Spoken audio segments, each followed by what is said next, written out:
Hey y'all. So today we're outside. Thought I would show y'all my favorite view. There's my flower. There's my flowers. The fire pit in the shade. So I needed to be outside and to be grounded today for this conversation. So I'm sure everybody knows Tory Lanez got sentenced. You know, we have the guy from the Montgomery fight that he's, been charged for hitting the lady with the chair. Kai Cenat, I don't know if you guys follow YouTubers, but he's quite a popular influencer. All my children know who he is. And because he tried to do something nice for his fans and it got out of control, they're charging him with a riot. And here's my point. Those things might not seem like that bad if you're like, oh, well, look what they did or whatever. But in comparison to the kind of fuck ups that white people make, when black people make a mistake, or they take shit too far, or something gets out of control, we typically are maximized on whatever punishment all the time. And I say that because, like, other influencers have done things, they're not being charged with the damage other people chose to do, right? You've got other shootings, like, you can actually get a manslaughter charge where you kill someone and not get 10 years, like Tory Lanez. The guy who hit the lady with the chair, in all reality, it should have been mutual combat, right? Because she definitely, if you look at all the video angles, was out there fighting people. We don't know who that man was and how he was tied to the situation. That's what he felt the need to do in mutual combat. So I feel like it's so disproportionately black and brown people that are charged aggressively. I'm not going to get into the numbers because I know by the numbers, there's more white people in prison. That's not my point. My point is they maximize our sentences in the same way when the crack cocaine epidemic happened. You could get less time for way more coke than you could for a small amount of crack. That directly targeted black and brown people. We all know the 13th Amendment says you're free unless you're a prisoner. We all know that there's prisons for profit. We all know when you fight for every dollar, for every piece of food, you're in a small impacted area of all the people who are in the same situation as you, you will fight it out. It does become dog eat dog. And thusly the poor and the disadvantaged, the disenfranchised, are all more susceptible to crimes, to drugs, to addictions in general. That's the cold truth. Not saying there's not white poor people that aren't disenfranchised. I'm not saying that at all. But I'm saying it's not a coincidence that once we became free in this country, you weren't free if you were a prisoner. They locked up the Chinese to make them build the railroads. Come on now. If you know your people, if you know your history, then you know it's not that they have only just done it to us. It's that no matter how far we get away from slavery, they still do it to us. I said this the other day. We can't even get a lynching bill passed, but there's LGBTQ rights.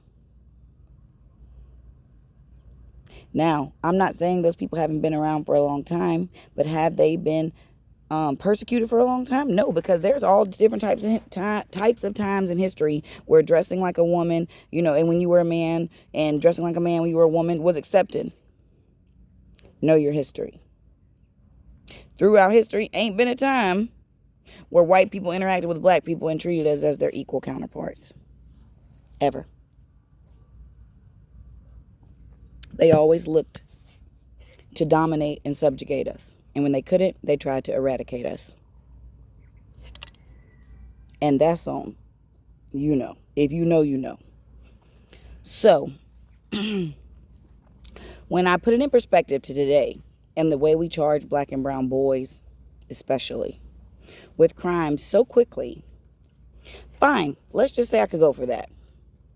then why is it when they come out of prison, we don't accept them in the same way when a white person pays their dues and they come out of prison? They don't look at a white person to automatically still be a criminal and to reoffend and hold them to this charge that they had because they paid their due to society. They paid their debt. They're back. They're rehabilitated. Even if they commit another fucking crime. You heard what I said. Even if they commit another crime. But black and brown people struggle every fucking time they come out of jail, out of prison. They have to wear that shit like a scarlet letter on their chest. They got a felony, that they were locked up. Even when the charges are dropped. Some niggas still can't outrun it. The accusation was enough. The time missed from work was enough. Your family turned their back on you was enough. Like, it's so crazy to me how even in a society where we keep screaming that we're so far removed from slavery, that we're so much better because we had a black president in this country, that we're so this and we're so that, and we should focus on the other people because black and brown people have been singing this song for too long. Well, you know what? I don't think we've been singing it long or loud enough. I'm going to be 1,000. People pay attention when you make them. When you don't shut the fuck up. When you keep fighting the fight so that until your voice is heard, until the injustice doesn't go unnoticed, until the shit stops. We haven't reached that point. We just haven't. People can say whatever they want to say. The Montgomery, Alabama thing, it was powerful for black people because we saw black people stand together against something we knew they were clearly wrong. And we knew they felt like they were right. Now, whether that's based on their race or their entitlement or where they are located in the country, who gives a fuck? The point is, they felt correct in what they were doing. In breaking the rule and then in physically attacking someone. But we the savages, we the thugs, we the ones out of control. Really? Large majority of serial killers are Caucasians. Them people got some built up rage. I haven't seen a school shooter yet that wasn't of the Caucasian descent.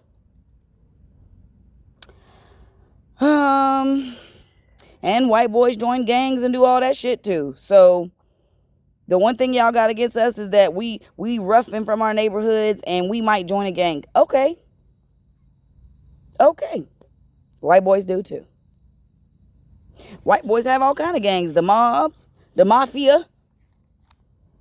Y'all act like this is just only a black thing. This is everybody thing. Because you know why? We is stronger than one.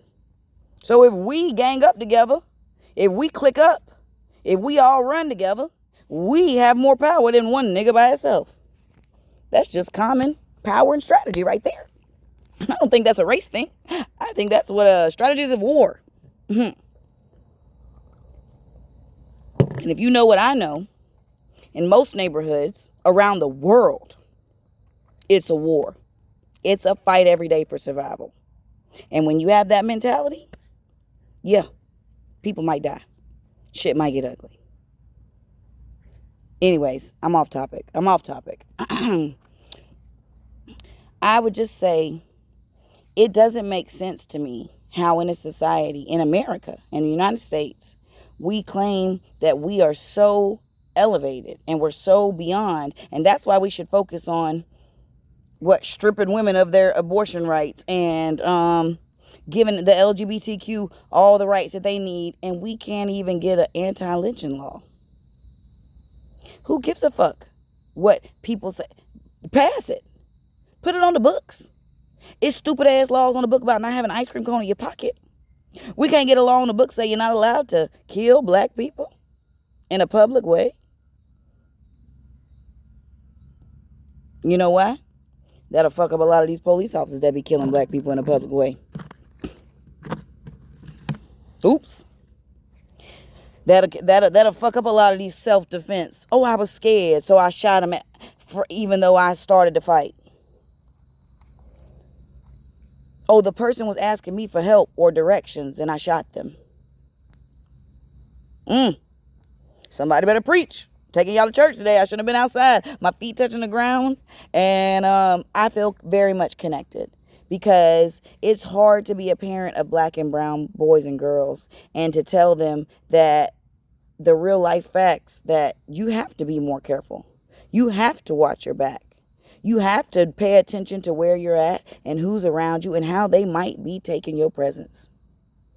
You have to be aware, self-aware and aware of your surroundings. I like to call it situational awareness.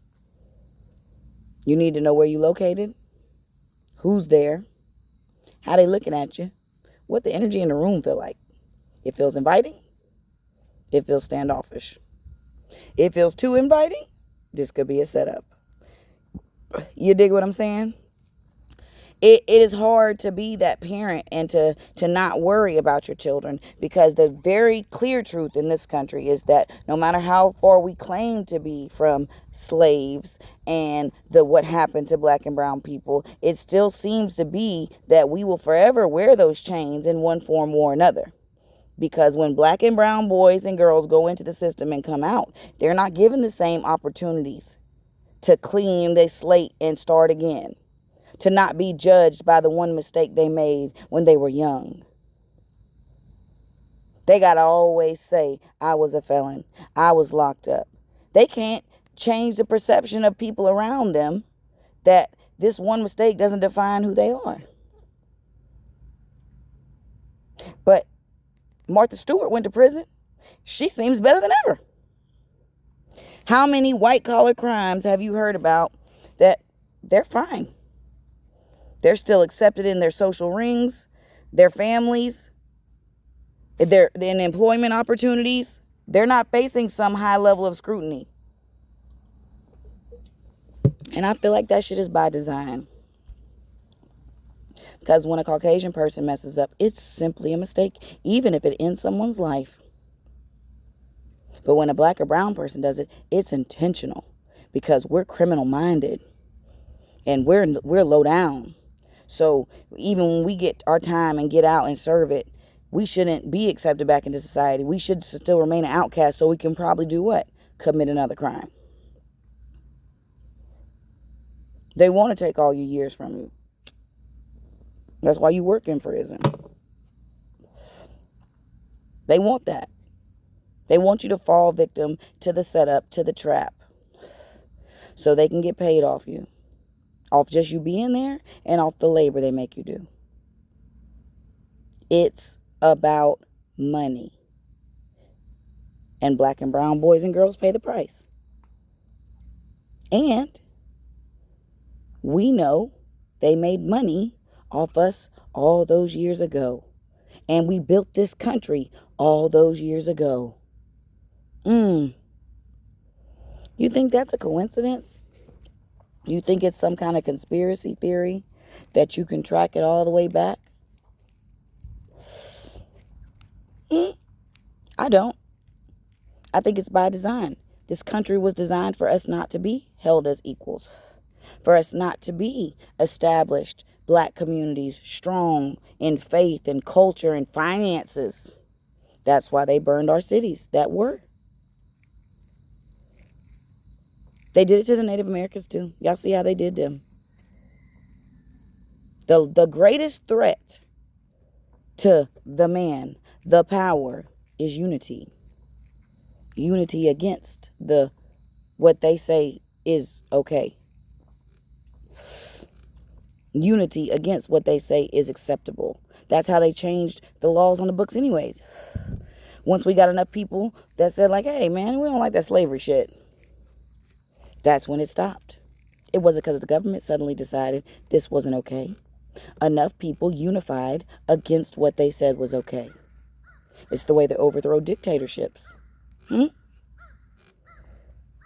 So by people who always spout back like, well, it's the law and is it right? Is it fair? Is it doing the same thing across the board to all communities? It's not. The one that is getting the most backlash and at the bottom of the totem pole, that's the one we call the disenfranchised. The disproportionately affected. You have to be realistic and look at all of it. And the end result is, it is scary to think that one mistake, Tory Lanez, one mistake, stupid mistake, one bad decision, the guy with the chair, can cost you in a way that would never cost a person that didn't look like you. But we're so sure in this country that we're so past racism. How? How can we say that and stand on that? We can't. So that's why the Montgomery video is so empowering to black people. Because we understand, if we stand together and push back against the things that aren't okay, that aren't right, that is how we will get change. Putting our head in the sand and saying, well, that's just the way it is part of the problem. Saying it's not my problem, it's not my fight, that's part of the problem. Because it's not your fight till it's your kid, till it's you, till it's at your doorstep. And then it's too late. You should have been fighting the fight. So get your ass up, put your boots on. You need to be outside in your communities. You need to be talking to the young children. You need to be trying to be a help and a blessing in any way that God leads you to. Because the only way forward for black and brown people is for us to build a stronger, solid community foundation amongst ourselves. We are the people that will save us. We are the people that can change anything. We're the innovators. We're the creators. We're the power. We're the voice. We're the leadership. We're the music. We're the talent. We're the minds. We're the hearts. We, black people, my gods and goddesses, it's us. So it's on us. So if you took anything from that Montgomery video, I hope it's that you understand we need to stand together. Because watching the way they are still persecuting black and brown people is an injustice for all of us. Okay. I love you guys. Thanks for listening. Tell me what you think. Tell me what you're doing in your neighborhoods, in your communities. I love to hear it. I'd love to interview you. Much love, peace, and support. I love you, darling. Bye.